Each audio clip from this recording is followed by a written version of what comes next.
எப்படினாலும் 2024 திமுக வரப்போறது இல்லைங்க.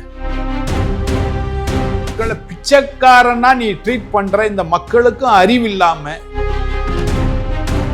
அசிங்கமா இல்லை உங்களுக்குலாம். போராட்டம் எங்க வச்சிருந்தாங்க? சென்னையில் வச்சிருந்தாங்க. ஏன் உங்க பேலஸ்டைன்ல போய் வைக்கிறது தானே?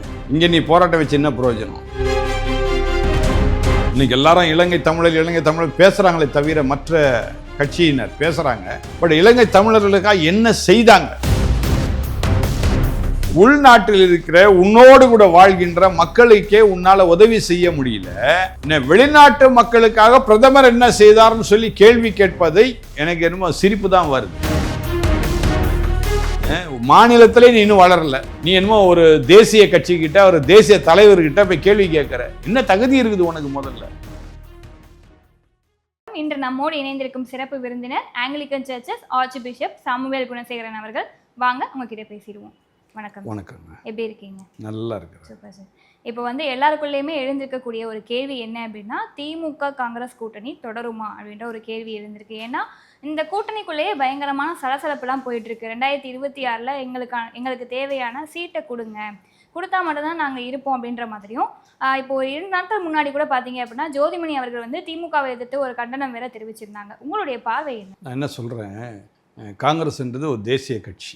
இப்போ தேசிய கட்சிக்கு ஒரு மாநில கட்சி மரியாதை கொடுக்க மாட்டுது. என்னென்னா, காங்கிரஸ் கட்சி கேட்குற தொகுதியை கொடுத்துட வேண்டியதானே. எத்தனை தொகுதி கேட்டாலும் கொடுத்துட வேண்டியதானே. அவங்க தேசிய கட்சி தானே. ஒருவேளை ஒரு 150 தொகுதி கேட்டாலும் கொடுத்தது நல்லது. அப்போ தான் காங்கிரஸுடைய பலம் என்னன்னு சொல்லி தெரியும் தமிழ்நாட்டில். ஏன்னா இன்றைக்கி எல்லாரும் அருமையான திரு காமராஜ் அவரை குறித்து பேசுகிறாங்க. அவர் ரொம்ப நல்லவர். அவரை குறித்து நானும் எதுவும் சொல்ல விரும்பலை. காரணம், அவர் என்னுடைய இனத்தை சார்ந்தவர். நான் ரொம்ப நேசிக்கும் மனிதர். ஆனால் அந்த காமராஜருடைய காரியங்கள் இந்த மாநிலத்தில் நிறைவேறுகின்றதென்றா? இல்லை. அது ஒரு பெரிய ஒரு இழப்பாக இருக்கின்றது. அருமையான காங்கிரஸ் தலைவர் திரு செல்வ பெருந்தகை அவர் விசிக கட்சியில் முக்கியமான ஆளாக இருந்தார்.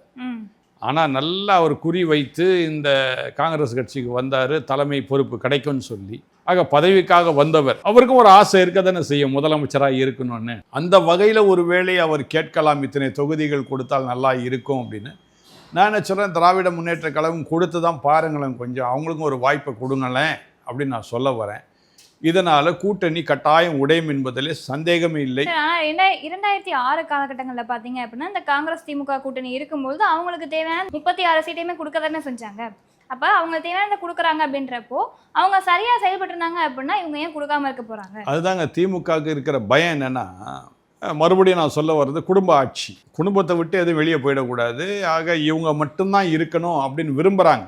மாநிலத்தில் இவங்க மட்டும்தான் விரும்புகிறாங்க. மற்றபடி கூட்டணி கட்சிகளாக இருக்கக்கூடிய எந்த கட்சியாக இருந்தாலும் சரி, ஒரு 2 தொகுதி அல்லது ஒரு 4 தொகுதி, ஒருவேளை சட்டசபை எலெக்ஷனாக இருக்கிறதுனால கூட ஒரு 10 தொகுதி தராங்களே தவிர மற்றபடி 10 தொகுதிக்கு மேலே எந்த கூட்டணி கட்சிக்கும் அவங்க கொடுப்பதே கிடையாது. முழுமையாக இவங்க தான் ஆட்சி செய்யணும், இவங்க தான் எல்லாமே செய்யணும், இவங்க மட்டும்தான் இருக்கணுன்ற நிலைப்பாடில் இருக்கிறாங்க. இப்போ நான் என்ன சொல்கிறேன், தமிழ்நாட்டில் இருக்கிற காங்கிரஸ் பேசாமல் பிஜேபியோட சேர்ந்துட்டா நல்லா இருக்குமே நான் நினைக்கிறேன்.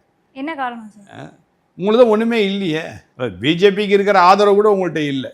இப்போது பிஜேபி தனித்துவமாக நின்னது இல்லையா? அதில் எத்தனை % மேலேறி வந்தாங்கன்னு நம்ம பார்க்குறோம். காங்கிரஸ் அப்படி காட்ட முடியுமா? அத்தனை % இல்லை. ஒருத்தர் காங்கிரஸ் கொடி நீங்கள் எங்கேயா பறக்கதை பார்த்தீங்களா? தேனாம்பேட்டையில் காங்கிரஸ் கட்சி இடத்துல ஒருவேளை பறக்கும் அந்த கொடி. மற்ற இடங்களிலே கிராமங்களிலேயோ அல்லது வேற எங்கேயாவது நான் காங்கிரஸ் கொடியை பார்த்தே பல வருடங்கள் ஆயிடுச்சு. தமிழ்நாட்டிலே காங்கிரஸ் ஒன்று இருக்கிறதா இல்லையா என்கின்ற பெரிய சந்தேகம் கேள்விக்குறியா. 2024 பாராளுமன்ற தேர்தலில் பார்த்தீங்க அப்படின்னா 40க்கு 40 திமுக கூட சேர்ந்த கூட்டணி கட்சியாக இருக்கக்கூடிய காங்கிரஸ் கட்சி தானே வென்றாங்க. சரி, திமுக அவங்களுக்கு ஒரு தொகுதி கொடுத்தாங்களா?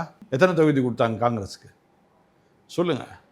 எத்தனை தொகுதியில் காங்கிரஸ் ஜெயிச்சுது சொல்லுங்க. ஒன்றுமே இல்லையே. தமிழ்நாடை பொறுத்த வரைக்கும் காங்கிரஸ் கட்சின்னு ஒன்று இருக்கிறதா என்கின்ற பெரிய கேள்விக்குறி இருக்குது. பேசாமல் நீங்கள் எல்லாம் என்ன பண்ணுறங்க, பிஜேபியோட இணைஞ்சிருங்கன்னு நான் சொல்கிறேன். அது இன்னும் நல்லதாச்சே. மத்தியில் ஏதாவது இருந்துட்டு போட்டோம். தமிழ்நாட்டை பொறுத்த வரைக்கும் காங்கிரஸ் ஒன்றுமே இல்லை. இருக்கிறவங்க பேசாமல் பிஜேபியில் ஜாயின் பண்ணிட்டுங்க, தொந்தரவே இல்லை. நாங்கள் தமிழ்நாட்டில் பிஜேபியோட கூட்டணி வைக்கின்றோம், எங்கள் தமிழ்நாடு மக்களுக்காக இதை நாங்கள் செய்கின்றோம் அப்படின்னு செய்யுங்களேன்ற நான். அது இன்னும் நல்லா இருக்கும். அதை விட்டுட்டு திமுக கூட்டணியில் நிச்சயமாக பிளவு வரதான் செய்யும். ஏன்னா காங்கிரஸ் நிச்சயமாக இவங்க கேட்குற தொகுதி அவங்க தரப்போகிறதில்ல. நீங்கள் சொன்னீங்க போன தடவை கொடுத்தாங்கன்னு, இந்த மாதிரி அந்த இது கூட தர்றது சந்தேகம் தான். மிஞ்சி போனால் ஒரு 10 சீட்டு கொடுப்பாங்க. இந்த 10 சீட்டுக்காக ஏன் அவங்கள்ட்ட போய் நீ நிற்கிறீங்க நான் கேட்குறேன் நான். ஏன்னா நீங்கள் ஒரு தேசிய கட்சி. அங்கே ராகுல் காந்தி என்ன சொல்லிட்டு இருக்கிறாரு, தான் தான் ரொம்ப அறிவாளி மாதிரி பேசிகிட்டு இருக்கிறாரு. அப்படி ஒரு நல்ல ஒரு அறிவாளியை வச்சுக்கிட்டு நீங்கள் எங்க ஒரு சாதாரண ஆள்கிட்ட போய் நின்றுட்டு இருக்கிறீங்க தமிழகத்தில் அப்படின்னு சொல்லி நான் கேள்வி கேட்குறேன். ஓகே சார், இப்போ கூட்டணி கட்சி பிளவுபடுறதுனால திமுக வந்து தனியாக நின்று வெற்றி பெற்ற முடியுமா? எப்படினாலும் 2026 திமுக வரப்போகிறது இல்லைங்க. அது நீங்கள் எந்த நிலையிலும் நீங்கள் சொல்ல முடியும். ஏன்னா மக்கள் சுத்தமாக மறந்துட்டாங்க. அதாவது திமுக ஆட்சியில் வந்த சமயத்தில் கடந்த ஒரு 4 ஆண்டுகளாக இந்த பஸ்ஸு ஒன்று ஓடிட்டு இருந்தது. இந்த லிப்ஸ்டிக் பஸ்ஸுன்னு நான் சொல்லுவேன், எப்போவுமே அது அப்படி தான் சொல்லுவேன், லிப்ஸ்டிக் பஸ்ஸுன்னு சொல்லுவேன். இப்போ அந்த பஸ்ஸெல்லாம் குறைஞ்சிடுச்சு. ஒன்று மக்களுக்கு இப்போ திமுகவில் உள்ள ஒரு அபிப்பிராயம் என்னென்னா, பெண்களுக்கு நம்ம வந்து 1000 ரூபாய் கொடுத்துட்டா பெண்கள் நமக்கு வாக்கு கொடுத்துருவாங்கன்னு. இப்போ புதுசாக ஒன்று பிளான் பண்ணிகிட்டு இருக்கிறாங்க. என்னென்னா பொங்கலுக்கு 5000 ரூபாய் கொடுக்கலாம், பொங்கல் இனாமாக கொடுக்கலாம் அப்படின்னு சொல்லி ஒரு திட்டம் வகுத்து கொண்டு இருக்கிறாங்க. அது வருமா இல்லையான்றது பிற்பாடு. அதுலேயும் பார்த்தீங்கன்னா அந்த 5000 வாங்கிறதுக்கு பாவம், நான் ஒவ்வொரு முறையும் அந்த ரேஷன் கடையில் பார்த்துருக்குறேன். தினமும் ஒரு பெரிய கியூ நிற்கும். எனக்கு என்ன ஒரு பெரிய சந்தேகம்னா, ஒரு 5000 கூட சம்பாதிக்காதவன் இந்த தமிழ்நாட்டில் இருக்கிறானா? இதுக்காக போயிட்டு க்யூவில் நிற்கிறான். நான் என்ன சொல்கிறேன், நீ 5000 அவன் கொடுக்கட்டும், 5000 உன்னோட வங்கி கணக்கில் போட்டுமே டேரெக்டாக. இதுக்காக வெயிலில் போய் நின்றுட்டு இருக்கிற, காலையிலேயே 7 மணிக்கெலாம் போய் நிற்கிறாங்க, மத்தியானம் 2-3 மணி வரைக்கும் நிற்கிறாங்க இந்த 5000 வாங்கிறதுக்கு. அவ்வளவா நீங்கள் ஒன்றுமே இல்லாத ஏழ்மை நிலையில் இருக்கிறீங்க தமிழ்நாட்டு மக்கள்? கொஞ்சம் சிந்திச்சு பார்க்கணும். அவன் 5000 ரூபாய் கொடுக்குறான்னா நம்ம பணத்தை தான் கொடுக்குறான், இல்லைன்னு சொல்லலை. நம்ம பணத்தை அவன் கொள்ளடிச்சதை திரும்ப நமக்கு கொடுக்குறான். அதை நான் என்ன சொல்கிறேன், வங்கி கணக்கில் போட்டுமேன்றேன். ஆக இந்த மாதிரி திமுக கட்சியில் நீங்களாக அவன் சொல்கிற அறிவிப்புகள்லாம் நீங்கள் இணங்கிக்கிட்டு தைரியமாக மக்கள் மன்றத்தில் எல்லாரும் சொல்லுங்களேன், எனக்கு இதெல்லாம் தேவையில்லைங்க. மக்களுக்கு தேவையான காரியம் நிறையா இருக்குது. சாலை வசதி சரியில்லை இன்னைக்கு வரைக்கும். ஒரு சின்ன மழை பெஞ்சா போட்ட தார் ரோடு பேந்துட்டு வந்துடுது. அப்போ நீ தார் ரோடே போடல, அது சரியாக இருக்கா நீ கவனி. ஒரு சின்ன மழை பெஞ்சா உடனே ட்ரைனேஜ் பிளாக் ஆகுது, இது ஏன் அப்படின்னு கவனி. ஒன்றும் இல்லை, மவுண்ட் ரோடு ஒரு முக்கிய பகுதி. அந்த மவுண்ட் ரோடை கடந்து தான் எல்லாருக்கும் ஆஃபீஸ்லேருந்து வீட்டுக்கு போக வேண்டிய நிலைமை. ஆனால் கொஞ்சம் மழை பெஞ்சா, ஜஸ்ட் ½ அன் ஹவர் மழை பெஞ்சா போதுங்க, அந்த ½ அன் ஹவர் மழையில் என்ன ஆகுது, உடனே ஃபுல்லாக டிராஃபிக் ஜாம் ஆகுது. காரணம் என்னென்னா மழை நீர் தேக்கம். மழை நீர் போகிறதுக்கு வழி இல்லை.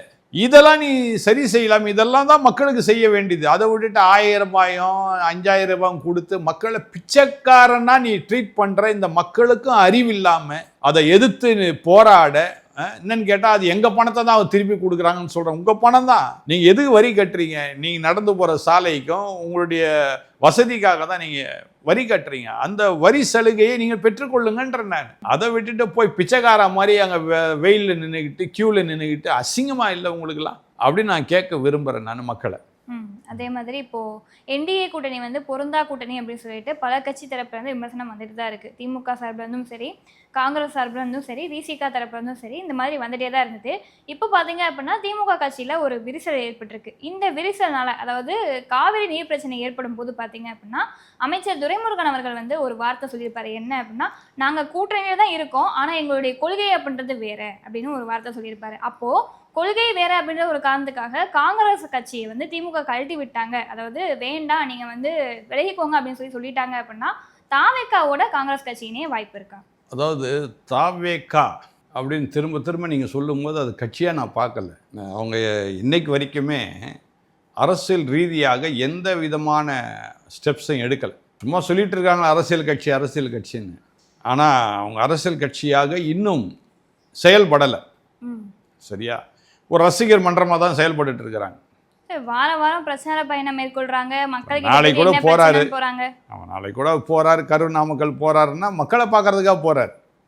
அவருடைய ரசிகர்களை சந்திப்பதற்காக போறார். அப்போ அங்கே உள்ள ரசிகர் கூட்டம் எப்படி இருக்குது, ஒரு அடுத்த படம் எடுத்தால் எத்தனை கோடி சம்பாதிக்கலாம் என்கின்ற எண்ணத்தோடு கூட அவர் போகலாம் இல்லையா? நீங்கள் அதை அரசியல் ஆக்கிறது எனக்கு என்னமோ விளங்கலை. அடுத்தது காங்கிரஸ் கட்சி தாவேக்கால இணையலாம்னா தாராளமாக இணைஞ்சிக்கிட்டோன்ற. காங்கிரஸ் தாராளமாக தாவேக்கால இணைஞ்சிக்கிட்டேன்னா அவங்களுக்கும் ரசிகர்கள் யாருமே இல்லை, காங்கிரஸுக்கு ரசிக்கிறதுக்கு யாருமே இல்லை. இதில் இணைஞ்சாங்கன்னா அப்போ காங்கிரஸ் என்ன பண்ணுவாங்க? இதே தாவேக்காலில் இருக்கிற ரசிகர் அந்த காங்கிரஸையும் கொஞ்சம் ரசிக்கிறதுக்கு ஒரு வழிவகுத்து கொடுக்குற மாதிரி இருக்கும். அதனால் தாராளமாக காங்கிரஸ் போய் தாவேக்கால இணைஞ்சா கொஞ்சமாவது உங்களை ரசிக்கிறதுக்கு சில மனிதர்கள் இருப்பாங்க. தாராளமாக இணையிட்டோம். அடுத்து நீங்கள் ஒரு கேள்வி கேட்டீங்க, அதாவது விசிகாவும் காங்கிரஸும் திமுகவும் வந்து என்டிஏ கூட்டணி சரியாக இல்லை என்று சொல்வதாக நீங்கள் சொன்னீங்க. இப்போ இந்த காங்கிரஸ், திமுக, விடுதலை சிறுத்தை இவங்க 3 பேர் யார்? என்டிஏ கூட்டணிக்கு எதிரானவர்கள். எதிரானவர்கள் என்றைக்குமே நல்லதை சொல்லவே மாட்டார்கள். நல்லதை சொல்லி மக்களிடத்தில் வாக்கு கேளுங்கன்னு சொல்வது தான் என்னுடைய ஒரே அபிப்பிராயம். கெட்டதை சொல்லி அல்ல. ஏன்னா எல்லாருமே கெட்டது செய்கிறான், யார் கெட்டது செய்யலை. அது நம்முடைய பார்வைக்கு ஒருவேளை நம்ம போய்கொண்டே இருக்கும்போது எதிர ஒரு வண்டி வருதுன்னா அவன் நம்மளை இடிச்சிருவான் அப்படின்ற நம்முடைய பார்வையில் என்ன இருக்கும், உண்மையாக அந்த வண்டி நம்ம பக்கத்தில் வந்தால் கூட டக்குன்னு எகிரி குதிப்போம். அவன் நம்மளை இடிக்க மாட்டான், அவன் சரியாக தான் வர, நாமும் சரியாக தான் போகிறோன்னா கரெக்டாக போயிட்டே இருப்போம், நம்ம பயப்படாமல் போயிட்டே இருப்பான். அது போல தான் எதிர் அணிகளுக்கு எப்போவுமே அவனுடைய பார்வை சரி இருக்காது. எதிராளி ஏதாவது ஒன்று சொல்லி அவனுடைய பலவீனமாக்கணுன்ற எண்ணம் தான் அவங்களுக்கு இருக்கும். ஆனால் என்டிஏ பொறுத்த வரைக்கும் அருமையான உள்துறை அமைச்சர் அமித்ஷா அவர்கள் ஒரு சரியான நிர்வாகி. எந்த இடத்துல எப்படி காய் நகர்த்தணும் அவர் சரியாக தெரியும். அவர் சரியாக செய்துட்டு இருக்கிறார். எங்கெங்கே எப்படி யார்கிட்ட பேசணும், என்னென்ன பேசணும், கரெக்டாக செயல்பட்டு இருக்கிறார். அருமையான நிர்வாகி. அதனால் அருமையான உள்துறை அமைச்சர் இந்த என்டிஏ சரியாக கவனித்துக்குவார். இவங்களுக்கெல்லாம் நிர்வாகம் பண்ண தெரியாதவங்க. இப்போது நீங்கள் சொல்கிற அந்த விசிகா கட்சி ஏன் தனித்து நிற்கலாமே தமிழ்நாட்டில்? ஏன்னா அவர் என்ன சொல்கிறார், தலித்து மக்களுக்காக தான் அப்படின்றாரு. இப்போ தமிழ்நாட்டை பொறுத்த வரைக்கும் பெரும்பான்மையான மக்கள் தலித்து தான் இருக்கிறாங்க. சரி, அப்படியே இல்லாட்ட கூட சென்னையில் பெரும்பான்மையான மக்கள் தலித்து தான் இருக்கிறாங்க. சென்னையில் மட்டும் அவரை வாங்கிட்டு போகலாமே, எங்கேயோ சிதம்பரத்தில் போய் ஏன் நிற்கிறாரு அவர்? சட்டசபை எலெக்ஷனோடு நீங்கள் பார்த்தீங்கன்னா ஒரே ஒரு தொகுதி தான் சென்னையில் இருப்பாங்க, மிச்செல்லாம் வெளியே தான் இருப்பாங்க. சென்னையை சுற்றி நீங்களே நில்லுங்களேன், ஜெயிச்சு காட்டுங்களேன் பார்ப்போம். இப்போ நான் கேட்குறேன் அவங்கள கேள்வி. அதே மாதிரி காங்கிரஸும் அதே மாதிரி கேள்வி கேட்குறேன். ஒருவேளை விருதுநகராக இருக்கலாம், இல்லை திருச்செந்தூராக இருக்கலாம், தூத்துக்குடியாக இருக்கலாம், இல்லை திருநெல்வேலியாக இருக்கலாம், இதெல்லாம் அவங்க பெல்ட்டு. ஏன் அங்கே தனியாக நில்லுங்களேன் பார்ப்போம், நீங்கள் ஜெயிக்கிறீங்களா நான் பார்க்குறேன். இதெல்லாம் சிந்திக்கணும். சும்மா வாய்க்கு வந்த மாதிரி எதுவும் பேசக்கூடாது, அதெல்லாம் சரியில்லை. எப்படியும் தோல்வியை சந்திக்க போகிறாங்க. தவளை கத்தும் தெரியுமா சாகர நேரத்தில், அந்த மாதிரி கத்திட்டு கிடக்குறாங்க, வேற ஒன்றும் இல்லை. சரி, அதே மாதிரி பார்த்தீங்க அப்படின்னா பாரத பிரதமர் மோடி அவர்கள் மேலே அடுத்தடுத்து அலிகேஷன்ஸ் வைக்கணும் அப்படின்ற ஒரு காரணத்துக்காக எல்லாருமே வந்து செயல்பட்டு வந்துட்டு இருக்காங்க அப்படின்னே சொல்லலாம். ஸோ இப்போ செப்டம்பர் 17ஆம் தேதி கூட பார்த்தீங்க அப்படின்னா ஒரு பேரணி நடத்தினாங்க சென்னையில், வந்து பெரியாரின் கொள்கை பேரணி அப்படின்னு சொல்லிட்டு. அந்த பேரணியில் நிறைய பேர் வந்து கலந்துக்கிட்டாங்க. விசிகா தரப்பினர் வந்து கலந்துக்கிட்டாங்க, வெற்றிமாறன் அவர்கள் கலந்துக்கிட்டாங்க, சத்யராஜ் அவர்கள், பிரகாஷ்ராஜ் அவர்கள் கலந்துக்கிட்டாங்க. அவங்க அங்கே சொல்கிற விஷயம் என்னவாயிருக்கு அப்படின்னா, இந்த பாலஸ்தீன் இஸ்ரேல் இஷ்யூ, இந்த இஷ்யூவை நோக்கி, இந்த போராட்டத்தை நோக்கி இந்தியா வந்து எந்த ஒரு ஸ்டாண்டுமே எடுக்கலை. என்ன காரணம், அமைதியாக இருக்காங்க அப்படின்னா அவங்க வந்து இஸ்ரேலுக்கு வந்து சப்போர்ட் பண்ணுறாங்களா அப்படின்ற மாதிரி ஒரு விவாதம் வைக்கிறாங்க. இதே நிலைமை இந்தியாவுக்கு வந்துச்சு அப்படின்னா நம்ம பிரதமர் மோடி அவர்கள் அப்படியே தான் அமைதியாக இருப்பார், மக்களை பார்த்துக்கோங்க அப்படின்ற மாதிரி ஒரு விவாதம் வைக்கப்படுது. இதை பற்றின உங்களுடைய கருத்து என்ன? இப்போ நான் என்ன சொல்கிறேன், இவங்க போராட்டம் எங்கே வச்சுருந்தாங்க? சென்னையில் வச்சுருந்தாங்க. சென்னையில் ஏன் இவங்க பாலஸ்தீனில் போய் வைக்கிறது தானே? இங்கே நீ போராட்டம் வச்சு என்ன பிரயோஜனம்? அடுத்தது நீ அருமையான பிரதமருக்கு எதிராக நீ கருத்து சொல்கிறது எந்த இதுலேயும் தகுதியே கிடையாது. நீ ஒன்றும் தேசிய கட்சி கிடையாது, யாருமே இல்லை, தேசிய சமுதாய காவலர்கள் இவங்களாம் கிடையாது. மாநிலத்திலே இவங்க இன்னும் சரியாக கால் ஊன முடியல. இவங்க தேசிய ஒரு பிரதமரை வந்து விமர்சிப்பது நான் வன்மையாக கண்டிக்கிறேன். ஏன்னா இவங்களுக்கு அந்த தகுதி கிடையாது. இன்னும் மாநிலத்தில் நீங்கள் இன்னும் உட்காரல, சரியா உங்களுடைய அத்தாரிட்டியை காட்ட முடியல, உங்களுடைய அதிகாரத்தை நீங்கள் காட்ட முடியல.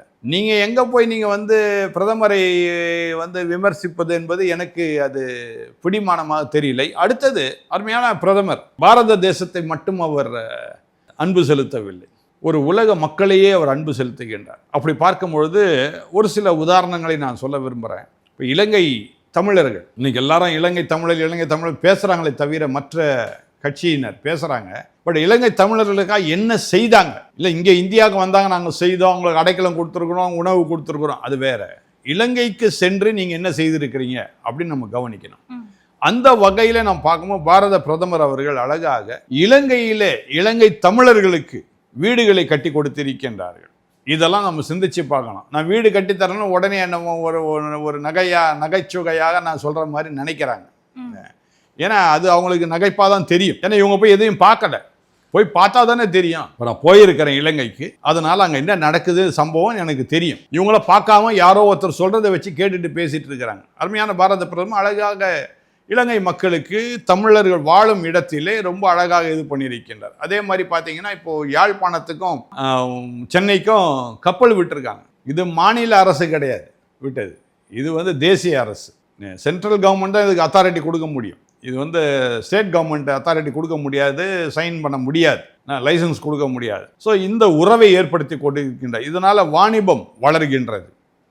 இதே வண்ணமாக பாலஸ்தீன் மக்களுக்கு அங்கே இந்த முகமதியர்களுடைய ஒரு பண்டிகை வந்தது. அந்த சமயத்தில் அழகாக பிரதமர் அவர்கள் ஒரு 3 நாட்கள் உங்களோட போகிற கொஞ்சம் நிறுத்துங்கன்னு சொல்லி பேசி அந்த நேரத்தில் உணவு வகைகளை அந்த மக்களுக்கு அவர் உதவி செய்திருக்கின்றார். இதை கொஞ்சம் நினச்சி பார்க்கணும். சும்மா நானும் போராடுறேன் இது பண்ணுறேன்னு சொல்லி பிரயோஜனம் கிடையாது. அடுத்தது இப்போ நான் கேட்குறேன், இந்த 4 பேர் போராடினாங்கல்ல, இவங்க எந்த வகையில் இந்த போர் நடக்கின்ற அந்த மக்களுக்கு உதவி செய்தார்கள்? ஒன்றுமே செய்யலை. நீ செய்யாமல் பிரதமர் செய்தாரா அப்படின்னு கேள்வி கேட்கறதே தவறு. முதல்ல நீ செய். உனக்கு உள்ளூரில் இருக்கிற மக்களுக்கு உதவி செய்ய முடியல. இந்த 4 பேரையும் நான் கேள்வி கேட்குறேன். சென்னையில் இப்போ அந்த துப்புரவு பணியாளர்களுடைய கஷ்டங்களை போராட்டங்களை நம்ம பார்த்தோம். நேரடியாக சென்று எந்த வகையில் இவங்க அந்த துப்புரவு மக்களுக்கு உதவி செய்தார்கள்? உள்நாட்டில் இருக்கிற உன்னோடு கூட வாழ்கின்ற மக்களுக்கே உன்னால உதவி செய்ய முடியல, வெளிநாட்டு மக்களுக்காக பிரதமர் என்ன செய்தார்னு சொல்லி கேள்வி கேட்பதை எனக்கு என்னமோ சிரிப்பு தான் வருது. இவங்கெல்லாம் கிறுக்கு பயல்களான்னு சொல்லி என்னை கேட்க வேண்டிய நிலையில நான் இருக்கிறேன். உனக்கு தேவையில்லாத கேள்வி. நீ போராட்டம் பண்ணிக்கோ. எப்படி போராட்டம் பண்ணால் அமைதி வரணும், அங்கே உள்ள மக்கள் நன்றாக இருக்கணும், அது நல்லது, அதற்காக ஒரு அமைதி போராட்டத்தை நான் பண்றேன், இது பெரியாருடைய தத்துவம் சொல்லு. அதை விட்டு பிரதமர் என்ன செய்தார்னு கேள்வி கேட்டால் என்ன அர்த்தம்? பிரதமர் நான் சொல்லிட்டா செய்வார் உங்ககிட்ட? நான் இதெல்லாம் செய்கிறேன் அப்படின்னு உன்ட்ட சொல்லுவாரா? நீ யார் முதல்ல சொல்கிறதுக்கு? மாநிலத்திலே நீ இன்னும் வளரல. நீ என்னமோ ஒரு தேசிய கட்சிக்கிட்ட ஒரு தேசிய தலைவர்கிட்ட போய் கேள்வி கேட்குற. என்ன தகுதி இருக்குது உனக்கு? முதல்ல சிந்திக்கணும். இதெல்லாம் சும்மா அவங்க கேள்வி கேட்கறது ஈஸி தான். நீ செயல்படணும், அதான் முக்கியம். செயல்படக்கூடிய நிலையில் நீ இல்லை, அப்போ கேள்வி கேட்கக்கூடாது. உன் வேலைனோ அதை பார்த்துட்டு போகிறது தான் நல்லது. இப்போ பார்த்தீங்கன்னா இந்த பெல்காமில் என்ன எத்தனையோ 1000 வருஷமாக போராட்டம் நடக்குது, சரிங்களா? அதே மாதிரி முகமதியர்களுக்குள்ளேயே வச்சுங்களேன், அவங்களுக்குள்ளே எவ்வளோ போராட்டங்கள் இருக்குது. இப்போ நேற்று கூட ஒரு இடத்துல பேட்டி எடுத்தாங்கன்னு எடுக்கும்போது என்ன கேட்டாங்க, பாபர் மசூதியை பிஜேபி தான் இடிச்சது, ஆர்எஸ்எஸ் தான் இடிச்சது அப்படின்னாங்க. அப்போ அவங்களோட விளக்கமாக சொன்னேன், பாபர் மசூதி இருக்கிற இடம் யாருக்குரியது அதை முதல்ல சிந்திக்கணும். அடுத்து பாபர் மசூதி இடிச்சுட்டு அப்படியே தூக்கி போட்டு போல அடுத்த ஒரு இடத்த கொடுத்தாங்க. பாபர் மசூதி கட்டுவதற்கு ஏற்கனவே இருந்த பாபர் மசூதி கட்டிடத்தை விட இது சிறப்பான கட்டிடமாக பக்கத்திலேயே அழகாக கொடுத்துருக்கிறாங்க. இது நல்லுறவை ஏற்படுத்துகின்றது. இதெல்லாம் இந்த போராட்ட தலைவர்களுக்கு இதெல்லாம் தெரியுமா, அல்ல வேண்டும் என்ற குற்றச்சாட்டு வைப்பதற்காக பேசுகின்றார்களா என்கின்ற ஒரு பெரிய கேள்வி எனக்கு உண்டாது. அதனால இந்த பெல்காம் போராட்டம் அங்கே ஏறக்குறைய எத்தனையோ வருடங்களாக நடந்து கொண்டு இருக்கிறது. ஏன் இதெல்லாம் அவங்க கேள்வி கேட்க மாட்டாங்க? ஏன் இதெல்லாம் அங்கே போய் இறங்கி இவங்க செயல்படலாமே? அதாவது இந்த இந்திய பாரத தேசத்தில் இருக்கிற அத்தனை மக்களும் நம்முடைய மக்கள் அப்படின்னு ஏன் உணர்வு வரமாட்டேது? தமிழ்நாட்டு மக்களே நமது மக்கள் உணர்வு வரல, எங்கேருந்து பாரத தேசத்து மேலே இவங்களுக்கு ஒரு அக்கறை இருக்க போது இவங்க ஏன் பிரதமரை விமர்சிக்கணும்? அதுதான் என்னுடைய மறுபடியும் ஒரு கேள்வி. தேவையில்லாத கேள்விகள் இவங்க பண்ணுறது. ஓகே சார், இவ்வளோ நேரம் இணைந்து எங்களுடைய கேள்விகளுக்கு ஒரு தெளிவான விளக்கம் கொடுத்ததுக்கு ரொம்ப நன்றி. ரொம்ப நன்றி.